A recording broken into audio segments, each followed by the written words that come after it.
anything that you feel like really you naturally gravitate towards. Maybe even think when you were a kid, what were the hobbies you liked to do? What were the extracurricular activities that you took part of? What did you dream about being when you were older, right? Start thinking about those natural things that make you you, and are you really infusing that into your business?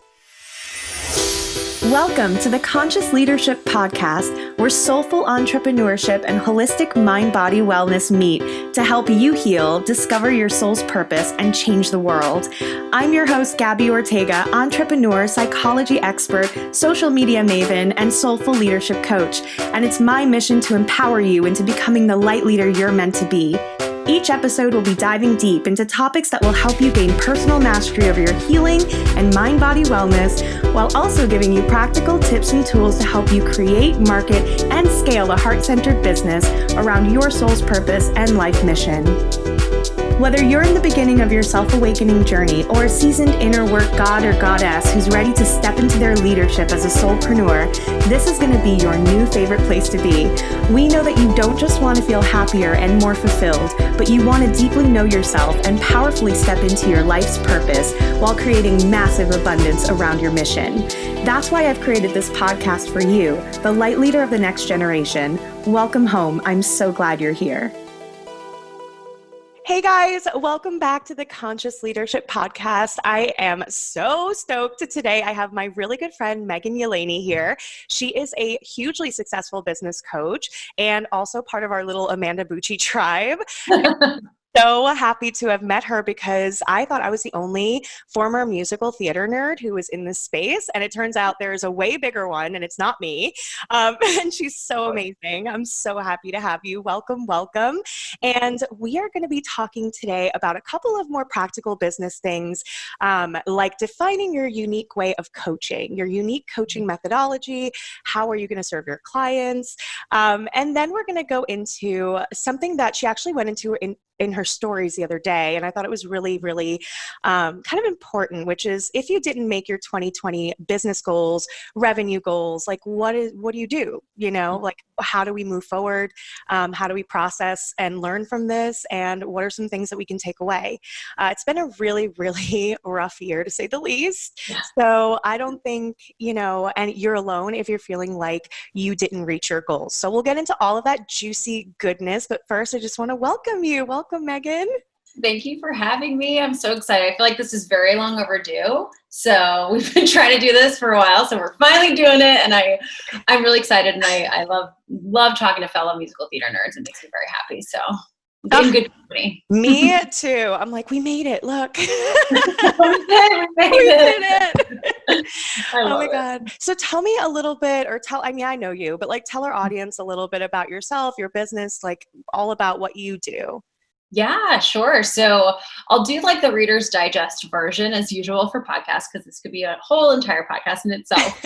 But I got started with business back in 2012. I joined a network marketing company called Beachbody, and still associated with them, still love the company as a whole. They're a great company. But I just realized that while I had a lot of success with them, within the first, I'd say 2 years or so, that's when things started taking off for me. And I hit 6 figures. I went full time. I was able to quit my side jobs while I was pursuing musical theater, and fully support myself in between acting gigs, which was just a dream. That's unheard of. That's incredible. It was amazing. I was able to not cocktail waitress. I was able to stop doing all of that, stop doing background on film and TV, and fully support myself with this business. And it really did support my acting career for a while, and it was wonderful. And I was able to take gigs that, as you know, don't pay that great, but you just want to do because it just fills you up. So that was incredible. And I absolutely loved it. And I learned so much. And so much of what I do today really does stem back from that. It's obviously altered to fit the current industry and the times we're in and just my own methodology. But a lot of the principles ranged from there. Things like personal development, relationship building, and just basic things like that. So I'm really grateful for that experience. But in 2017, that's when I did meet Amanda, which was really special. I realized there was just something else I was supposed to do. I had that in my in my gut for about a year. And I knew, like, while I loved the company and I, loved helping people, whether it was with their health or their business, I had done so much soul searching. I had done so much studying. I had coaches, I had courses I took, and I had all these skills and things I wanted to help people with that I couldn't, because I only could help them if they joined the company. And I just felt very limited. And I had a lot of people asking me if I'd coach them outside of that. And I was like, great, these are all these signs pointing to it's time to do something on your own. And so I started branching out. And for a while, I kind of flip-flop between both, doing my own health coaching outside of the company and within the company, and was like really just half-assing both. And so neither were really flourishing, and realized, let's go all in. That's the only way to really do this. So I pretty much gave up the other one. I built it up to a point where that's how network marketing works. I had a lot of residual income, which was great to support the other business. But I knew that would slowly go down once I was really diving in, and really glad I did that, because about 6 months later, that business became a 6-figure business, and then quickly realized health and wellness coaching, while I love it, it's just not what I was meant to do. And the business side, the more life coaching, personal development side is really what I loved. Started life coaching classes and dove into life and business coaching. And 2.5 years later, here we are. And it's just been an incredible journey with many ups and downs. But I've absolutely loved it, and I don't regret one bit of it. So, yeah. I love that so much. And there's something that I think is really important to illuminate to everybody listening who is thinking about starting their own business, jumping into the coaching space, being an entrepreneur of any kind, is that it is an evolution. And I think there's this idea that you have to know everything when you get started, when you jump in. And what I've really found is that it's really just like doing the best you can, jumping in any direction that looks like the right direction, falling down, learning, building, changing, adapting, figuring out where your heart really is. And then there's like this magical evolution that happens if you let it unfold, where you really do find your unique way of showing up and what your unique thing your business is there to help with and the people you're there to serve. Yeah, 100%. And I'm glad you mentioned that, because I think when we're starting, we think, okay, I'm going to learn ideal client, or I'm going to learn how to write my I help statement, and all that stuff's great and important. And I focus on that in some of my programs, but just know that what you do today, it's probably not what you're going to be doing in a year. It's going to evolve, right? Mm-hmm. And it's not that you're not going to use some parts of what you did, but you're going to grow as a human. You're going to grow. This year taught us that tenfold.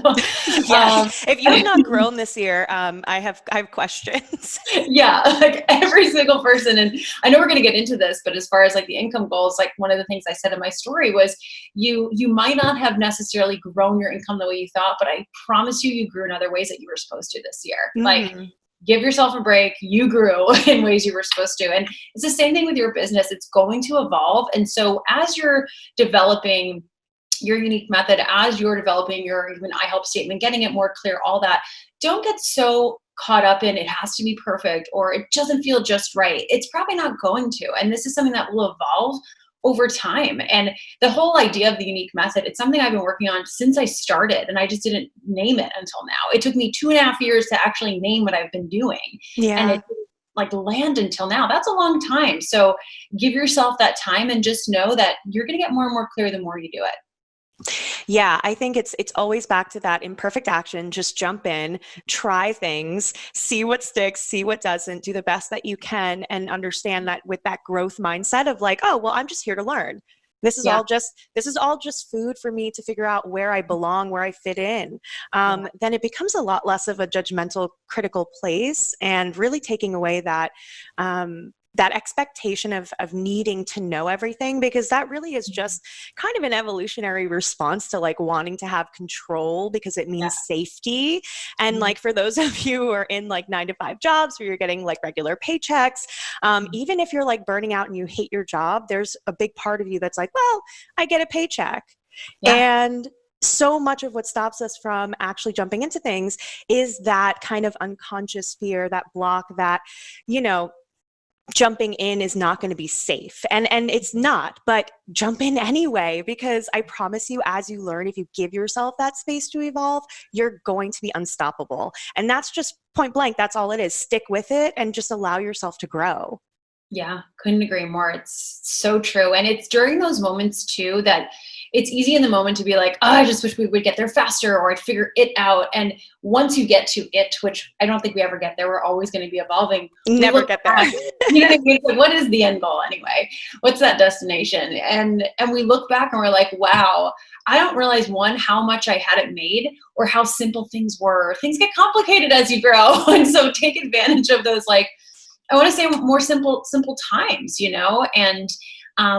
and just learn, like, it's so hard in the moment, but as you evolve, really look back, especially this year, and go, what were these big lessons that I learned? And how can I take what I thought was a failure and go, what really did that teach me? And how can I now teach my clients? I had a lot of that this year, some bad investments this year. And while I think it's not everyone can say this, so I understand not everyone's here, but I personally learn from every bad investment, and I never think it's a bad investment. I can really take that and go, what did I learn from this? You know what I mean? I agree. I agree completely. Well, I mean, since we're here already, let's just like flip it around. I'm always like here for the universal energy. Like, where are we? Let's talk about 2020, right? So I asked you what you want to talk about, and you said that you had this story, and I saw this story, and I was actually really I loved it so much because it pointed out things that I forgot myself, and so what happens if you didn't make your 2020 goals? And I really like this topic. So let's just like dive in. Tell me what you think. Yeah, I think this can apply to any year, by the way. So it doesn't matter, right? Any year you feel like you're not hitting your goals, but this year especially. I've talked to a lot of clients and friends, entrepreneur friends, and myself as well, who we had our revenue goals planned out, we had our launches planned out, we had our product suite planned out, and then COVID happened. So, things, and that was just one of the many, many, many things that went on this year, and that's continuing to go on. Every month there's something else that gets magnified. It seems like there is kind of like been a setback or some kind of like really huge thing every month, whether it's, I know the hashtags were disabled recently on Instagram. And so I had to actually add an extra 2 weeks to my Ignite program because I'm like, guys, this is just like, we're just tossing these 2 weeks. Yeah, exactly. Other it's things, like a huge election. Like, there's just so much that's going on that no one's life is what they thought it would be this year. No one's life went according to plan. So it's just so easy to look at maybe someone you see who did hit their income goals, and that's great and that's amazing. But more people than not didn't hit it. And it's because we had a huge pandemic happen this year. And that's the biggest thing. I'm 33 years old. It's the biggest thing that's ever happened in my life since 9/11. This is the biggest. Me too. Yeah. Experience. You know what I mean? So we've got to just kind of like breathe and give ourselves a little grace and realize that we're dealing with something really huge. And I think just that first step, knowing you're not alone, is going to make you go, okay. And then secondly is reevaluate. Maybe you didn't hit your income goal, but maybe you learned a huge lesson and that was way more important for you to grow. I know for me, I grew in so many other areas that I was supposed to, more so than I was meant to hit this income goal at this certain time, right? Yeah, absolutely. And that's like the thing about income goals that I think are so funny is, one, we set them. So it's like they're arbitrary. We just like, exactly. What is that even? Like, who's going to come down and yell at you? Like, who's going to be mad? You're going to maybe be mad at yourself, but like, does that serve you? Yeah. It's like, no one is telling us we have to do this. It's totally on us. So like, that makes me laugh every time I think about that. I'm like, you're doing this to yourself. And then second, you're going to hit it. It's just going to be a couple months later, right? Or maybe it is a year later, but in the grand scheme of your life, how is that really different? And so that's something that's like the second part I would really sit with. And then thirdly, I actually sat down and I looked and I said, okay, I have two options. I could hit it, and I know I could. And I actually went through and I said, this is how I could hit it. And I had the clients waiting. Like, I could fill my one-on-one roster to the brim where I would be on calls all day, every day for the rest of the year and going into next year. I could do that, right? I had the list, I had the one-on-ones ready to go, and I go, what am I going to do this for? I'm going to be working like 24/7 through the holidays, and burn myself out. It's going to affect my marriage. It's going to affect my clients. It's going to affect so much stuff in my life. So that option, because other things didn't go as planned with certain investments I made this year, that was just a no-brainer to me. I said, how is that worth it to say I hit a certain number? Like, for who? for who's And at the watching. cost of what? Like at the expense of what? Right. Yeah, So absolutely. much. So, the reason I say that is I said, I do want to sit down and go, how can we make this happen? And that was the most realistic and most like, I know I could do it that way. And then I go, that's the least way I want to do it. So I said, that's option one. It's not happening. So option two is definitely the one, which is I'm going to realize, one, we still had an incredible year. Two, we still grew financially, not as much as we wanted to, but we still grew tremendously. But even if you didn't, we grew so much in other ways. And I know you did. So then I look, okay, how can I set myself up for success for next year? What can I take that I learned this year, especially with COVID? Maybe Yeah. you've learned that you can't just rely on one income stream. Maybe you had one income stream and you were like, oops, that didn't work out when everything, when shit hit the fan. You're raising your hand. Hey, it's me. Yeah. That ended up being a blessing for you. Oh my God, my business tenfold grew, literally like 10 times from last year. And the amount that 10 times, 100 times. 10 times. I can't be 100 times. That'd be too much. I can't do math. That's the other thing. But no, it literally grew 10 times the amount because I had to pivot, learn, transition. But I think also it's like being so present with what's happening in front of you. It's like, get out of your head, stop trying to create something clever or smart sounding or like catchy or pretty. Like, stop that shit. It's not going to sell. Create something that matters, create something that you believe in, create something that's going to help somebody. And you will always find money from that. You will always find financial security from coming from that place of like, okay, what's happening right now? Who needs my help? Can I be of service? What can I create? And let me just get it out there. And you'll always be okay.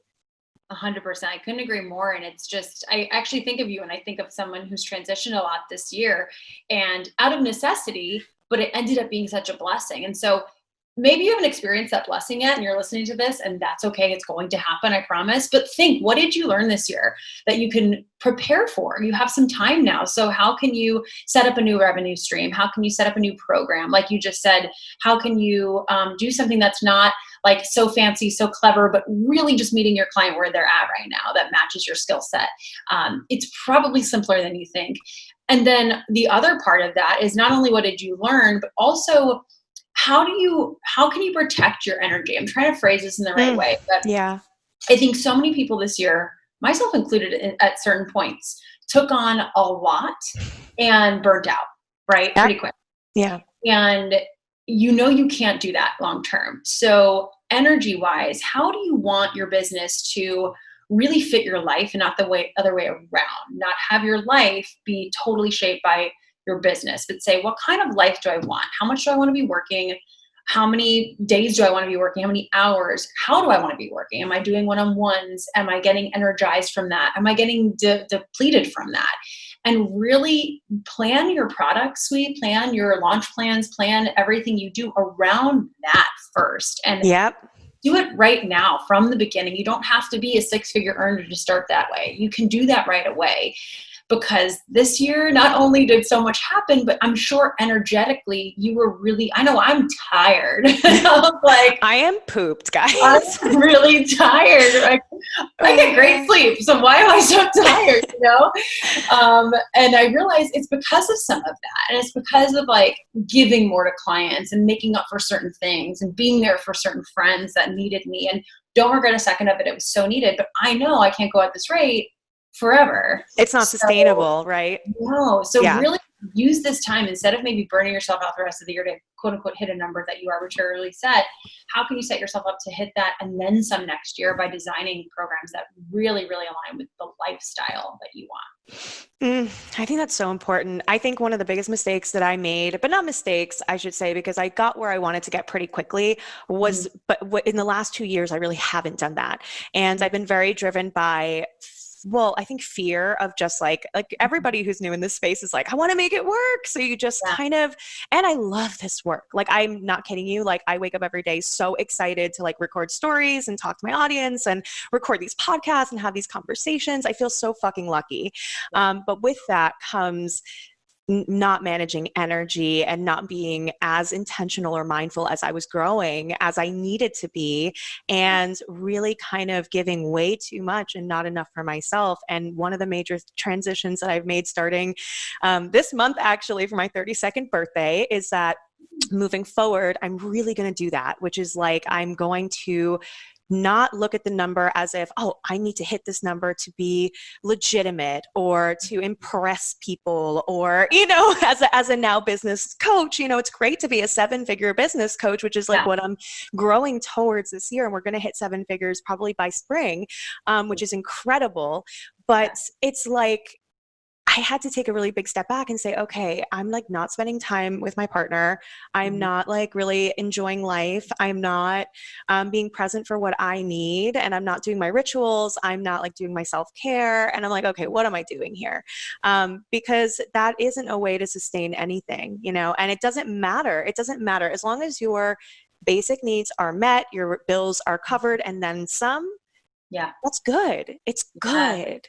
You can grow from there. It's so funny because these are conversations I've had with Amanda specifically lately a lot. And that's something that I don't think enough people talk about, is like you said, the 7-figure or the multiple 6-figure or whatever. 10K months is a huge thing I hear. Like, and myself have said that and have used that in marketing for sure. Because me too. A lot of people say they want, right? What does that even mean? Like, if you're, you don't even like, if your overhead's like $2,000, $3,000 a month, do you like need that 7K? Yeah.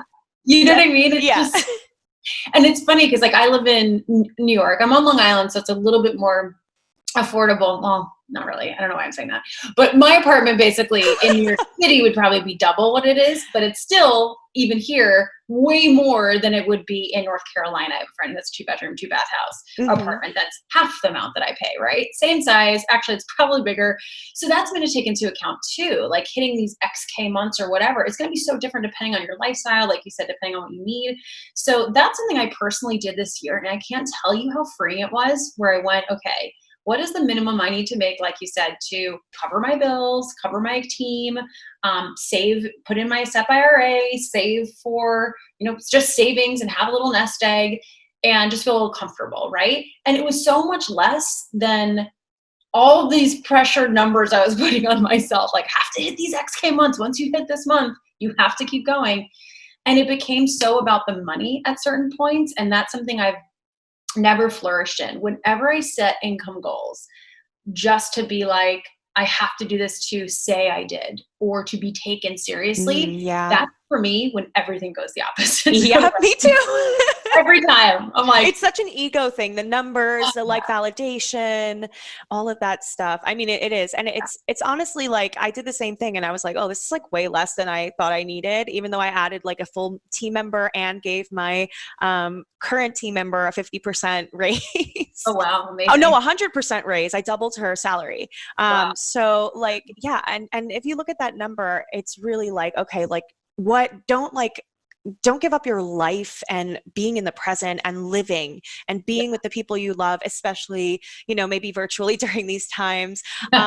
But and caring for yourself for a number that literally does not matter. Like, you have the rest of your life to grow this business. It doesn't have to happen in 6 months, in 4 months, in a year. Like, let it evolve. It's okay. You're going to be okay.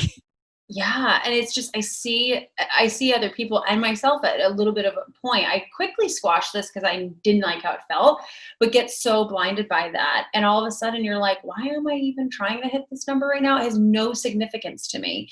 And this happened last year. For me personally, I remember I had my first year in business. It was a great year. We were just under as a business coach. We were just under 200K in gross revenue. My first year doing it, I was like, this is incredible. Like, what? People dream about this kind of income. And here I am being like, but I have to do this year or it's not legit. And I'm like, okay, calm yourself down. Be super grateful for what you have. And I decided, at first I set income goals based on one of my really good friends. And I was like, sure, I'll do it with you, right? Because I didn't have a goal in mind. And I quickly was like, no, that's not actually my goal, because that doesn't feel, it just feels like a random number that I chose, right? It was 500K. I was like, okay, sure, we're going to do it. Great. That seems right. I don't know. And I had no connection to it. And I was like, this is silly. So we let it go. And we ended up doing 744K that year. Mm. I know it for a fact. The only reason I share these numbers is I know for a fact we would not have done that if I stuck to that. I have to hit $500,000. Yes. Oh my God. Yes. Yes. Yes. Yeah. It was so limiting. Not only was it limiting that made me feel like suffocated, that if I didn't hit it, I'm a failure, but I was meant to make way more than that. And so I would have been limiting myself. And I truly focused on the kind of client I wanted to serve in the kind of container.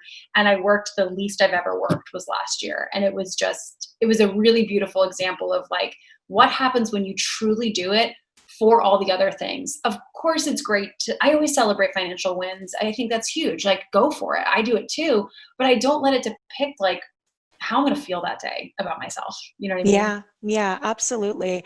Oh, this is such gold. I think, yeah, so letting go of these like very, strong attachments to numbers, if we're looking at like Buddhist psychology, because that's my jam, Yes. like releasing expectations, releasing attachments, understanding that you're meant to be exactly where you're meant to be right now, making what you're making, but also being intentional and saying, okay, I'll just get a baseline, like Yeah. minimum that I need to make, focus on making just slightly outside of that, and that's successful, get Yeah. that stable, and then you can look at adding more revenue streams. You can look at creating other options.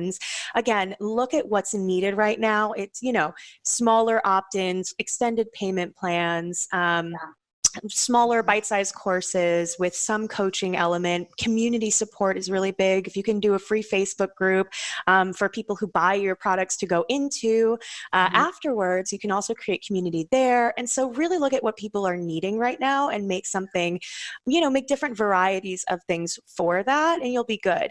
And then for next year, what I'm doing is I'm really breaking down my quarters and getting an idea of what I might want to make in terms of making sure everything can run smoothly and I can pay my team and like I can grow my business in an intentional way. Yeah. But then when it comes to it, you just let go and just see what happens. You have a plan. And this is like very much, I think I've talked about this too. It reminds me of when you do acting work, like musical theater work, right? You practice the songs and you practice the script, and then you let it go on the day of the show. You're like, okay, it's on, and then whatever happens, happens. And it is what it's going to be. And that's kind of also where the magic is a little bit. Like you Oh said, my when God. you let go of that 500, you made 720 something. I mean, that's insane. That's amazing. So yeah. I love that analogy. I'm going to steal that. That's beautiful. I'll credit you, but that's like a beautiful like metaphor for, I don't know if analogy, metaphor, I always mix the two up, but comparing it to musical theater. And it's funny. I have a really quick story. I was doing a musical called Baby a couple years ago. Not a lot of people know it. It's a pretty like small cast, but it's my favorite show I've ever done. And me and the guy who played my boyfriend, who I was pregnant with at the time, in real life, we were just super close friends. We became really, really close. And we both had this weird out of body experience on stage where we both messed up the lyric at the same time together. And it was like the weirdest thing. We just looked at each other like we both just screwed that up, but we did it together. It was really crazy. Wow. We got off stage and we're laughing. And the musical director comes up to us, who was also a really great friend of ours. He's like, that was really weird. You both screwed up, but you did it together, so no one knew. And I was just like, what? And it was one of those like moments where it was technically wrong, but it was so cool because we were so in sync. We were so in the moment that we literally could predict. Like, he could see me about to say the wrong thing, so he did it with me. And if we had been, like you kind of were just saying, by the book, by the plan, can't go off, that magical moment wouldn't have happened. And it got us so much closer, and we just had this immediate like trust with each other. And when you're doing a show, specifically when you're playing a lover with someone, that sounds funny when I say lover, but when you're like, you know what I mean? Like love interest, you have to have this connection and this trust with them to let go. And we had that after that moment. And so it just kind of reminded me of that, where that was such a magical thing. So with your business, like, there's so many things that I did not plan for in my business over the last 2 years at all, that if I stuck by the plan and didn't like let myself see what happened, it never would have came to fruition and never would have been this magical. So with you, I love planning. I think it's really important, but then you have to let it go and let the magic happen while it does. Yes, you guys, if there's anything to take away from this conversation, I think that's it. Ah, Because it is. within that is like the flexibility to adapt, to change, to pivot, to grow, to take things away, to add things on. Yeah. And then I'm just always such a fan of like, I'm a forever student. I love learning. I highly recommend y'all adopt the same kind of perspective if you can, because spend 20, 30 minutes a day educating yourself on something that interests you, that you can bring to the table for your coaching clients or for whoever it is you're serving, your audience.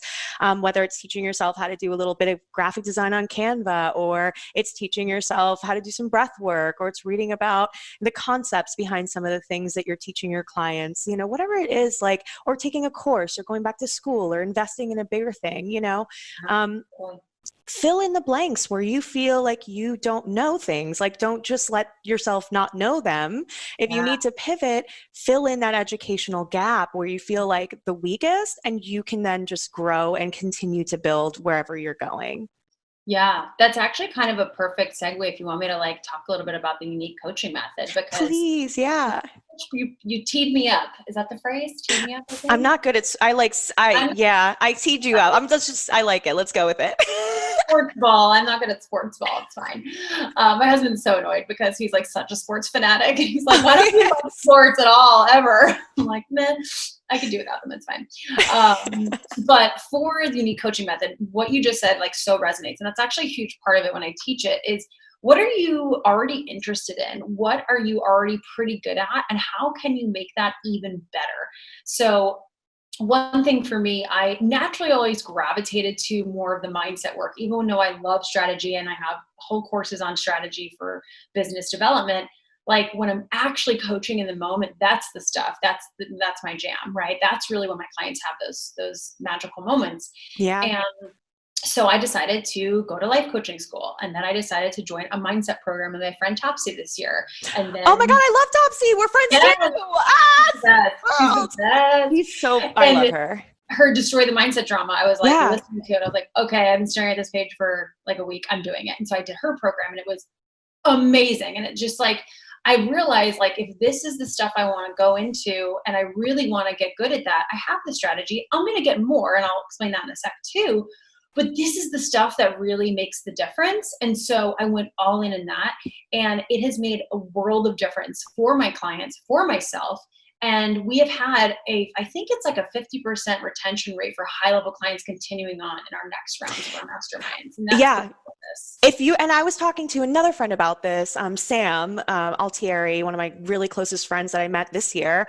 And she is now transitioning into, like, she started out as fitness and nutrition coaching, and mainly to deal with, binge eating and things like that, because that's something that she personally dealt with and recovered from. And so she does fantastic work. And then as this year was progressing, she was realizing, oh my gosh, like I really want to get into mindset, and I really want to get into really the deep, deep healing stuff that's underneath why we binge eat and why maybe we have trouble with our relationship with food. Like, what are we replacing with that versus how can we count our calories? It's a very different transformative process when you can go deep. And when you want to go deeper like that, just there's so many supportive courses and teachers and programs. And I just go in there and get that education. She's now taking a course, I forget which one, and I'm in school as well. Like, there's nothing to lose from just giving yourself as much ammo as possible to feel like you can set yourself up for success. Yeah, 100%. And it not only helps your client have a better transformation, but it just, I know for me, any weekend, like I have a 3-day intensive for my last, the class I'm in is like these 5 classes, and they're each 3 days. I've been taking my time doing it, and I have my last one before we start certification. Every time I leave these 3 days, I am like on fire, and I just bring so much to my clients. They like know it. They're like, I can't wait for her to be done, because she's gonna have awesome stuff for us. And so it's yes, it's like to help your clients. It also so boosts your confidence. I feel like on top of the world after those sessions. Yeah. You feel like you can do anything. Yeah, it's amazing. I mean, knowing that like you can do this shit, that it's like, it's not a mystery that you can get taught how to do this. Yeah, exactly. And it's really, it's so empowering. And I love how you were saying, like, you really dove into that this year. That's something I've been talking a lot about, is always have a beginner's mindset, always be learning, like, constantly. And it's not to say you're certified or to say you have this credential. It's just really to help your clients better and to really get, like you said, I love how you phrase it, like having all that ammo ready. And so the first thing I really recommend that I did was, what do I already love doing? What am I already good at? How can I get great at it first? And then if you're like, okay, there's these other skill sets that maybe I don't naturally have, but I know would really add so much value. So either I will outsource it and I will hire guest experts, things like that, or a team member to do it, or I will start looking into it. But the only thing I'll say with that is make sure you really enjoy it, or it's something that you're excited to learn, because I see this a lot where people like try to learn all the things so that they can say they're everything to everyone. And they either burn out or they're just like, oh, this isn't fun at all. I don't like learning about this. If, Yeah. if that like happens for you, but you know it's like an essential part of your business, like I think for business coaching, mindset is just such a huge part, and every single client's going to struggle with that. Huge. If you were like, I'm strategy through and through, then own that and hire someone to come in for the mindset part. Like partner Yeah. with someone who can do that. And that's does not mean you're any less than because you're not doing I both. actually think it's a bonus. And this is where I think that kind of like collaboration over competition Mhm. mindset really comes into play. Are you worried about losing clients to having a guest coach and they're like, "Oh, I want to go off with her now." Are you Mhm. worried that it makes you look like you don't know what you're doing? I mean, that's like an ego story. Um, I love telling my clients, hey, guess what? I have a community and a network of really fucking good at what they do friends, Yeah. who are experts in their zones of genius. And I'm bringing them on to give you a variety of perspectives and tools and techniques that, are going to help you. My version of closing a sale is very different than, let's say, my friend Melissa's version, but she comes from marketing and PR and film and television for 13 years. So Mhm. her stuff is really valuable. And there's a way to make it all kind of take what works for you and then make it really, really yours. But with just one person's voice, sometimes there's a vacuum there and you won't really serve your clients to the best of your ability. So I highly recommend like network, grow relationships with people who are experts in their field who might be able to support you, offer to support their clients. And this is just honestly a vortex for you to get more and more people into your circle. Oh, I couldn't agree more. And it's like not only can you provide a service that either, like you said, we're not experts in, or we just don't want to be experts in, and that's okay. But it's such great exposure for you to their audience as well. And it's funny, this is something I've really dove into this year, but especially with my one group program, an entire module and a half is not me.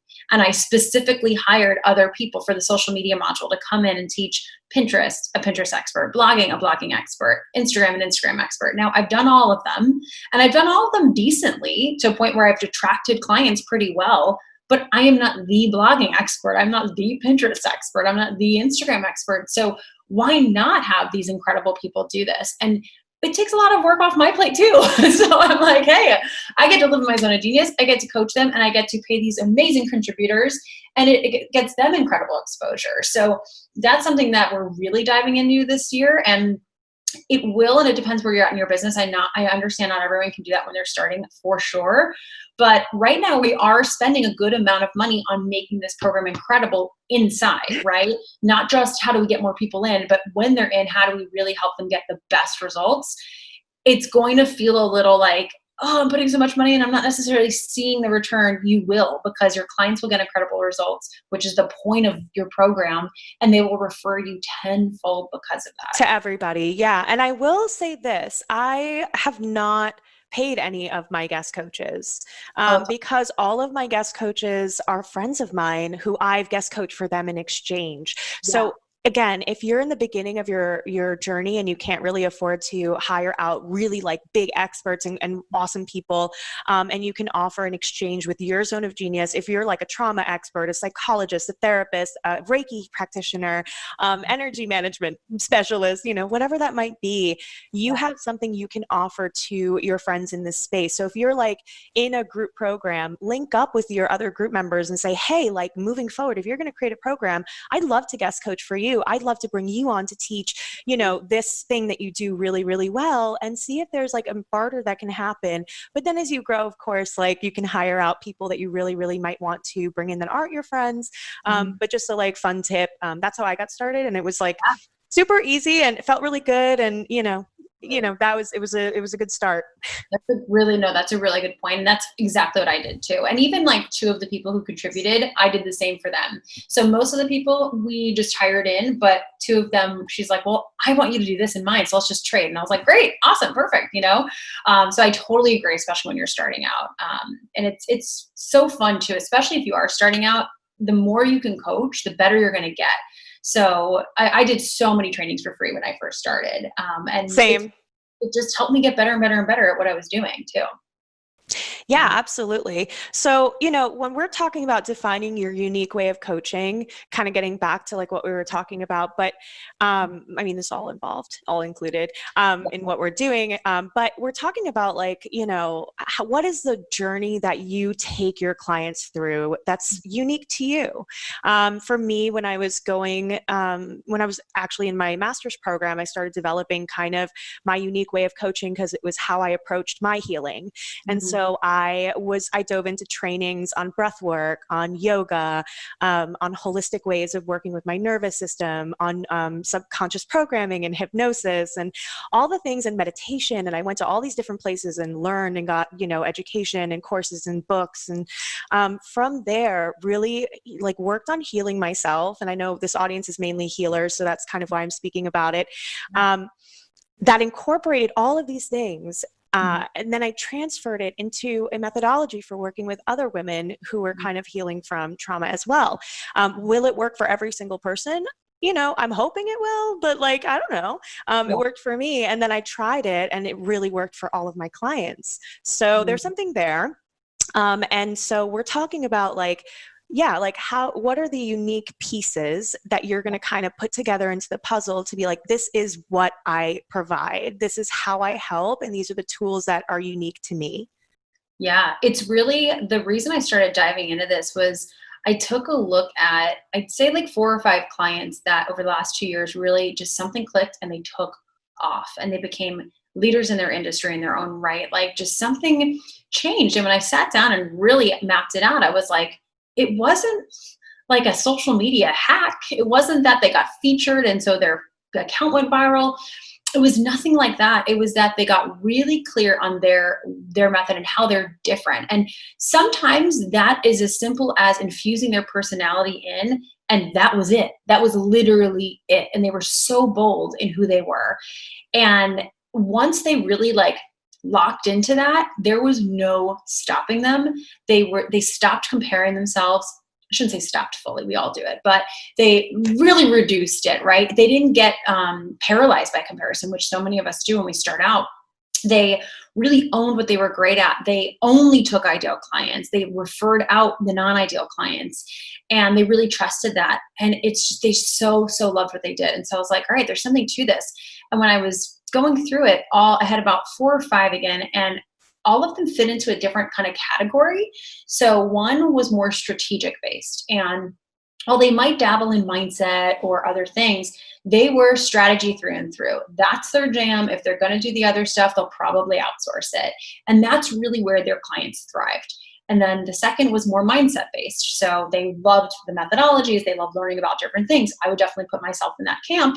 Even though I have a good amount of the strategy, I'd say I lean more towards that.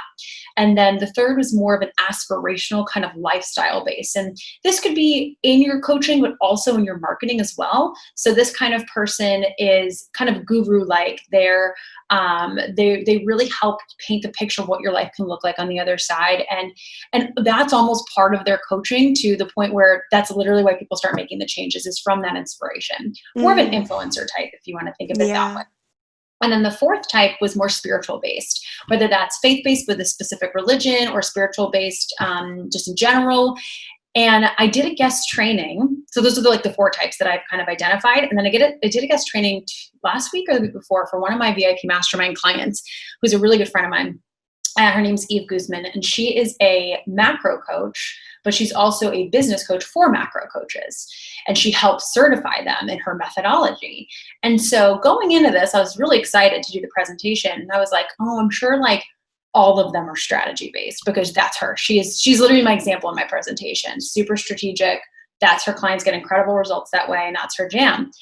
And it was so cool because when I was asking them and going through this, all 4 were represented in that group. And I was like, wow, that's just so cool that you would think they all identify themselves as macronutrition coaches. You would think automatically that's strategy. But one said definitely spiritual, one said definitely mindset, one said more aspirational. I was like, this is so cool. This is proving my point. And that's awesome. Yeah, it was like a cool moment. So I don't want you to limit yourself to, this isn't like, are you a business coach? Are you a this coach, right? This is within that kind of coaching, what is your style? It's really like, I actually toyed with calling unique coaching style versus method, but I think both work. But that's really what it's about. It's almost like an entry point. Like, what is your entry point of looking through, like, what's your almost like your theory lens that you're looking through solving the problem? Is it through that like spiritual, or is it through the mindset, or is it through strategy that you're going to, what is your doorway in? And that's your primary road. And then you have other tangential roads of like mindset work. If you're doing strategy, the tangential side roads might be like mindset or healing inner wounds or whatever that might be, social media stuff. I don't know. And then you have your main vehicle road, whatever that you're using. Does that make sense? I love that, actually. I'm very like visual. Like helping me, because this is something I've like been mapping out over the last few months. So it's going to be my main focus 2021. So that helps me a lot. Thank you. I got to write that down. It reminds me of like about the theoretical lenses in psychology. So that's kind of how we approach it, is like, okay, so someone comes to us saying they're experiencing A, B, and C.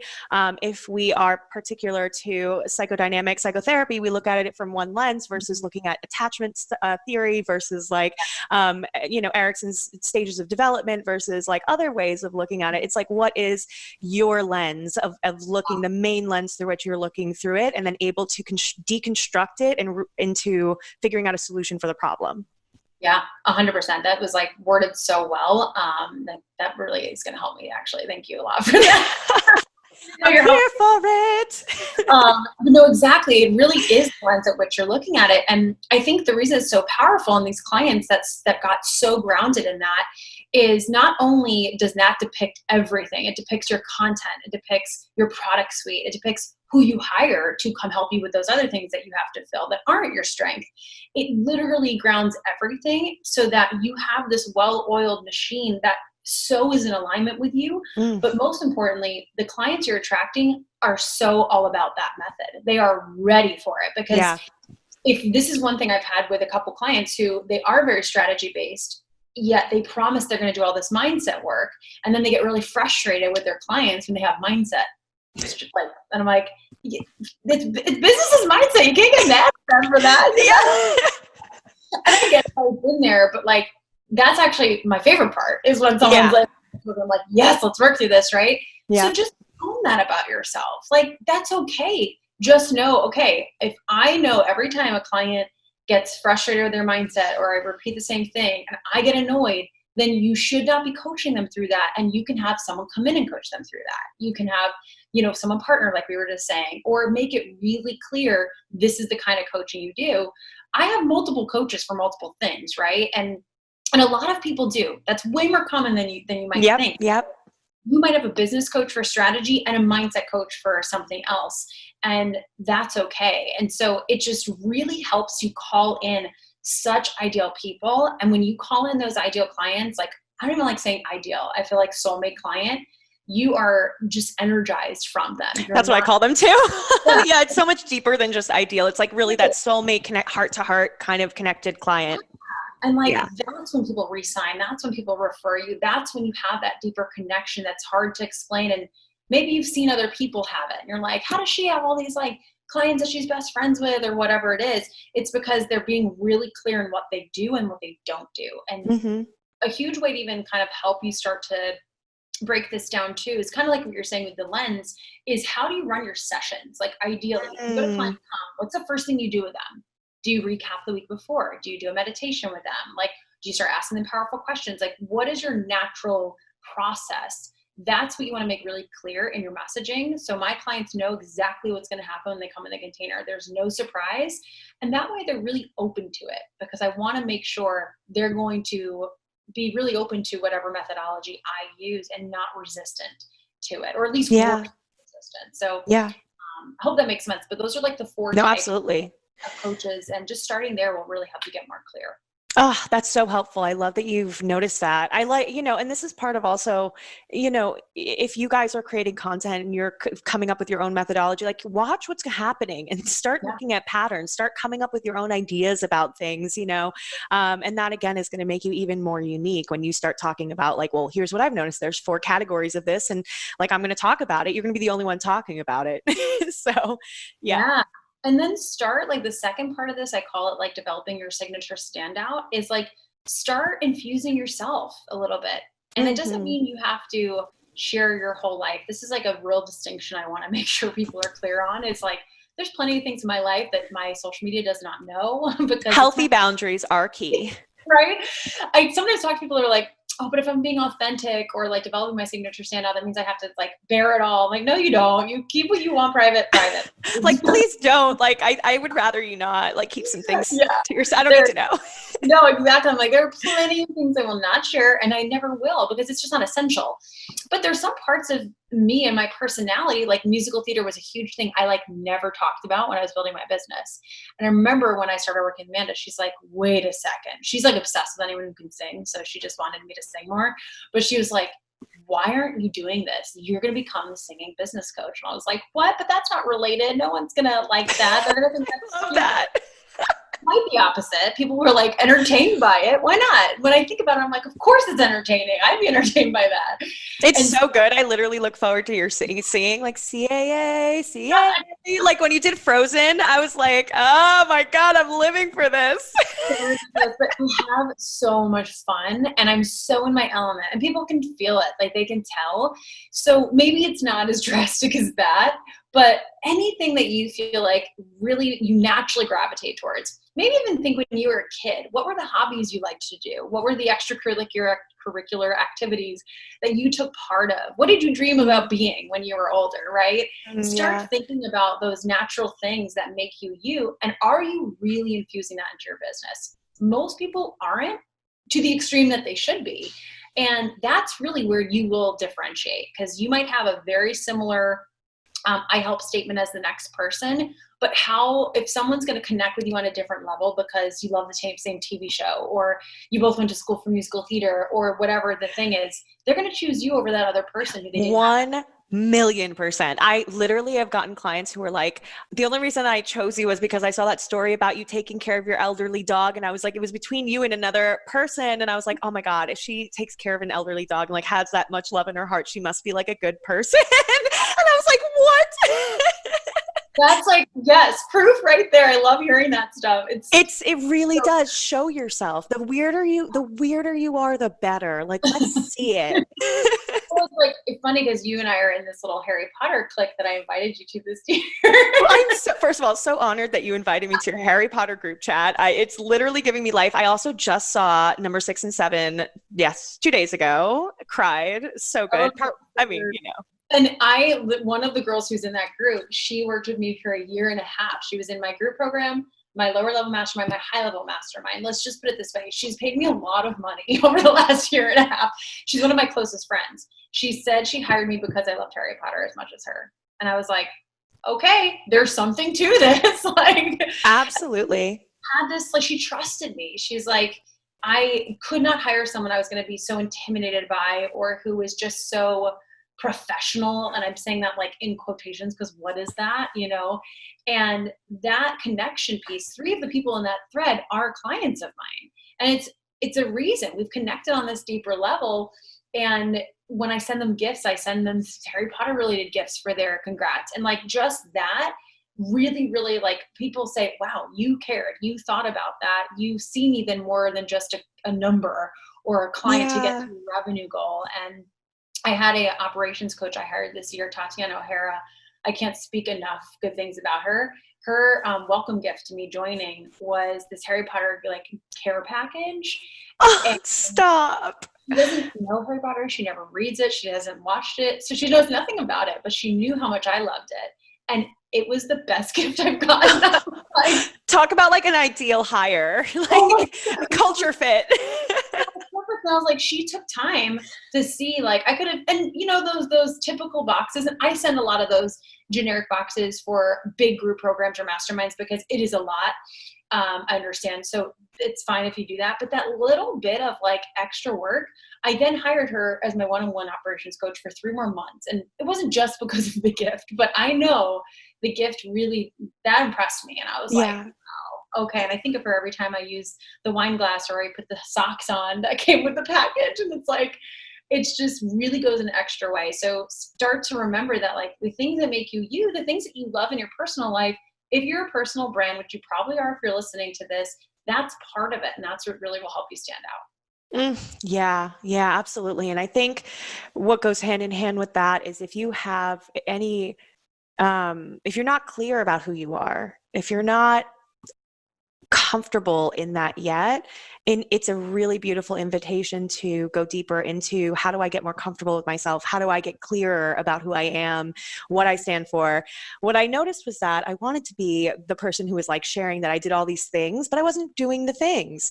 Mm-hmm. If you're not going out there and living life and having experiences and trying new things, I have a client, Rachel, who's like so amazing. She has a podcast all about sex and relationships. And she, whenever she dates, she's single, she tells them like, hey, I might be bringing you home and I probably will talk about it on my podcast. But like she goes out and she has experiences and she lives life and then she talks about it. And that's what gives her things to teach. And that's how she grows personally. And that's what she infuses into her work with clients. And you know, it's kind of like if you're not going out there and you're not living life into the most and doing things and figuring out what your quirkiness is and what your passions are about and what makes you light up, then it's going to be really hard to even come up with a unique way of coaching because you're just really hiding, and we don't want you to hide anymore because you're fucking fabulous. And like, if you needed a reminder, that was it today. You are amazing and we want to see you. Yes. Mic drop. I could not agree more with that. It's so true. And it's so funny you say that because I remember, again, bringing it back to theater when I was in. It's all roads go back to the stage. We all know that. When I was growing up, I was in theater classes in high school, and I had a really tight knit group of theater friends growing up, but they mainly they mainly only hung out with each other. Like that was their group and that was their jam. And I hung out with them a good amount of time, but I also had my own group of high school friends that weren't in theater. And interestingly enough, I feel like that really served me so well because they were so in this theater bubble that they never got to see, like, I don't want to say like the normal world, but it's a very different world in the theater bubble, right? It is. So, they didn't get to have as many real life experiences that non-theater people have. And so I had this different perspective, and I hung out with kids who were quote unquote normal. I mean, they weren't normal, but you know what I mean? And mainstream, we should say. Exactly. I know, I don't even like the word normal because no one's that's fabulous about it. But it really helped me see things from a different perspective to the point where I could really act in a way that people were actually behaving. And I booked some more gigs than some of them did. And I know it's because I had real life experiences. Yeah. I didn't date a theater guy. I dated people outside of it. So when I went to read sides for something, I could relate to that. And that was something, I didn't actually go to school for theater, but I started booking mostly when I was in college, when I was in school for marketing. And I think it's because I got out of the bubble a bit and I could have those real life experiences and not just have that one perspective, which is just in general why it's so good to surround yourself with people who have different walks of life than you, who are different than you, same values for sure, but like different experiences, and learn from them. It really, like with business especially, you will grow so much more when you have those different outside of the box experiences. Oh, I couldn't agree with you more. I think the more experience you have, the more you have to work with. It's another tool. It's another thing you can put in your tool belt that you may not even know you needed that experience to have later on when you're going to pull it out of your pocket and be like, oh, that was really helpful for this moment that I just had. You think about like reality shows. It's why people love reality shows, because we're starved, especially now. We all especially now.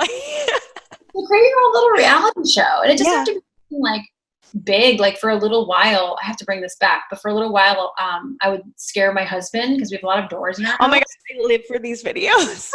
They're so ridiculous. We're also bored around here.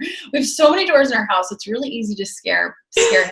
And I just want to say, he loves it. Like, so many people are like, you're so mean. I'm like, no. He loves it. I wouldn't do it if he hated it. He thinks it's funny.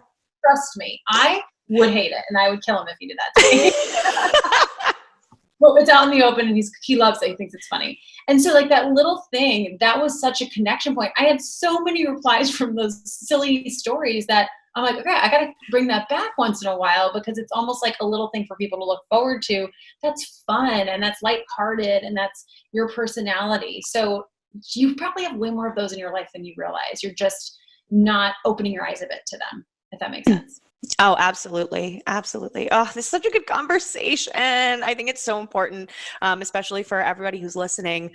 So thank you for being here and coming on. Is there anything you think that we missed before, I let everybody marinate with all of this like incredible information that we've been talking about over the last hour or so? Anything that we didn't say that needs to be said?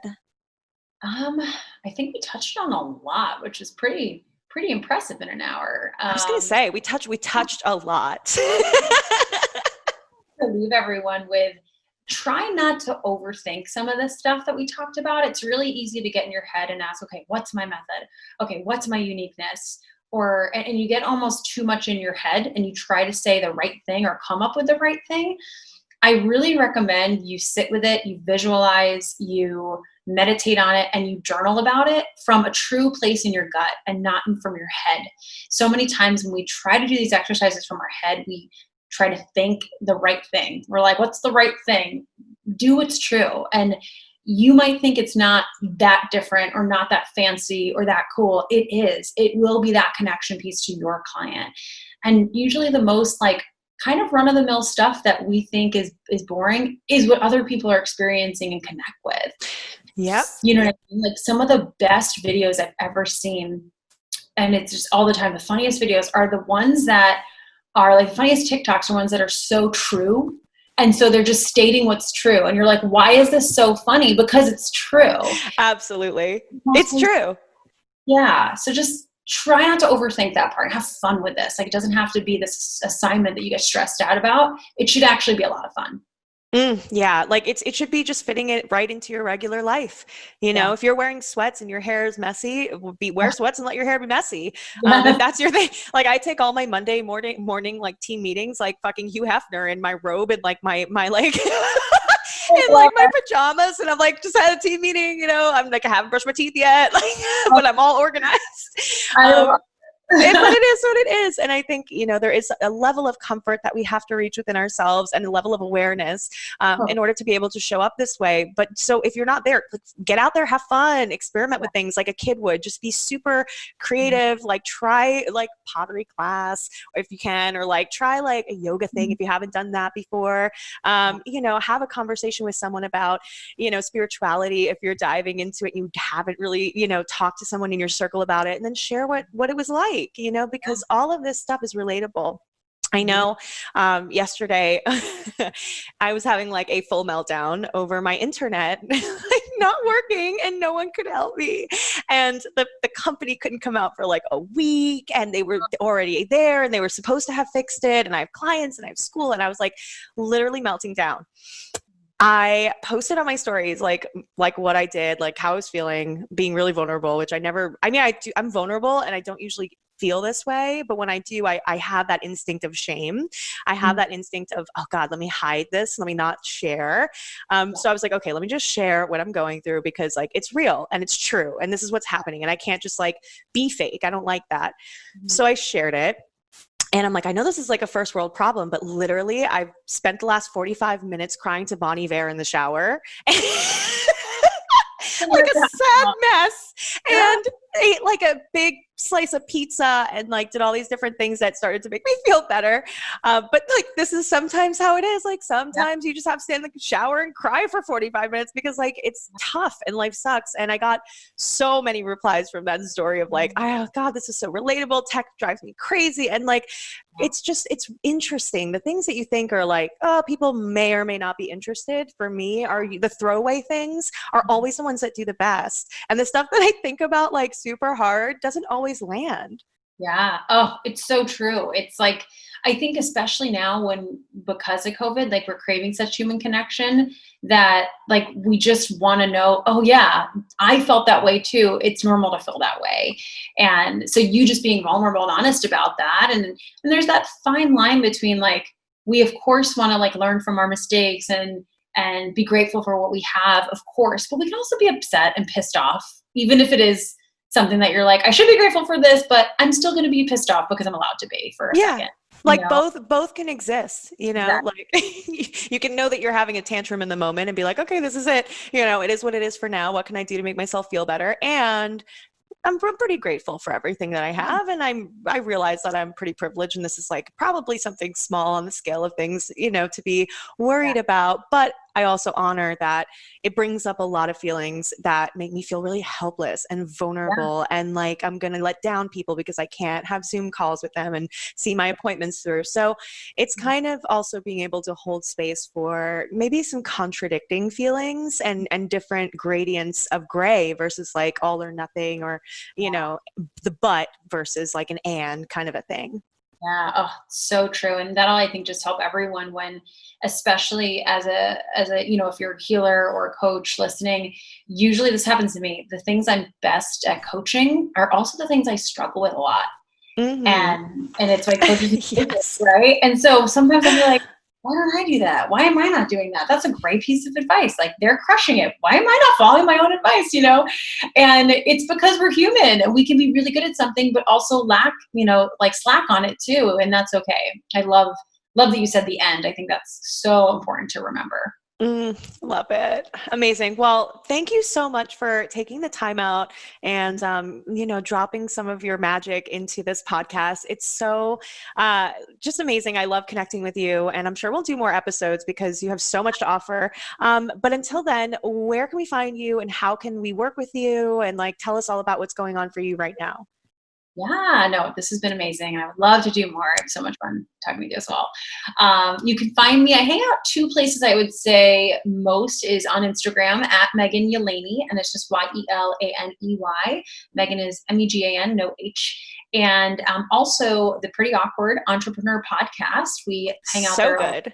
And you were on there as well a few months ago, 2 months ago, something like that. Yeah, somewhere in the last like bit of time. It was so good. That was such a great episode. And so the Pretty Awkward Entrepreneur podcast. And then also if you search Pretty Awkward Entrepreneur on Facebook, my Facebook group is a place I'm really, really spending a lot of time into. And just, I think we all need that community and it's a really great place for community. So those are the main places that we're hanging out. And I mean, as we're filming this or recording this, I'm not sure when this will be out, but we have some really fun Black Friday specials coming up because why not? And my Client Attraction Academy program will be restarting in January. And so that will be on special for Black Friday as well, coupled with some other. Amazing. I think this is going to come out in 2 weeks. So maybe a little late for Black Friday unless you're running more promos, but you guys get in on her course. It is, and her group program is like absolutely insane. It's so supportive. It's so loving. It's so safe. Like it's like one of like the friendliest containers I think out there, but also super efficient and really will teach you so much. So definitely check it out it's for beginning entrepreneurs or like what level? Yeah, beginner. Yeah, for beginners. I have kind of a good mix. Mostly I'd say beginners, but I do have some people who've been in business for a bit. Maybe they're even almost full time, but they almost feel like they got there not by accident, but they don't have a real system or they're not really treating it like a business. They're kind of got lucky in some sense and they just want to get super clear on their messaging and their method and how to really put that out in content in a way that communicates the value of their program. So amazing. Oh, guys, go check it out. And I will leave all of this info in the show notes. So it's super easy to find. Megan, you are amazing. Thank you again so much for being on this show. And we will catch you guys soon. Thank you so much. Thank you guys so much for joining me for another episode of the Conscious Leadership Podcast. I am so excited that you're here and that we are growing together. If there was anything that you took away from today's episode, I would love to hear about it. Take a screenshot, tag me with what you took away, and we will repost you. And if you are interested in leaving us a review on iTunes, we are going to give you a free copy of my Subconscious Reprogramming Workbook. It is an incredible workbook that helps you work through all of the deep programming that happened during childhood that might be holding you back in your life today. So super valuable. This is a $75 workbook. I am willing to just send it to you for free because I would love to hear your feedback on iTunes reviews. So shoot us a review, take a screenshot, and DM us with a screenshot of your review, and we will send you a free copy. The Light Leader community calls are also up and running. I'm so excited to be providing a completely free space for all of you guys to come connect, learn, grow, and step into your light leadership. These calls are every other Thursday at 5 p.m. Pacific, 8 p.m. Eastern, and I will be dropping the Zoom link in my emails for my email list. So if you are not already on the email list, head on over to my page at om_therapy_coaching on Instagram and click the link in my bio to sign up for the email list. You will be on the list for all of these community calls. You can pop in whenever you'd like, ask us questions, and we'll also be providing trainings to help you do all the deep inner work to step into your leadership and also the practical stuff to help you set up a business. It's going to be amazing. So come join us for that. The first call is going to be this Thursday, August 20th, and every other Thursday moving forward.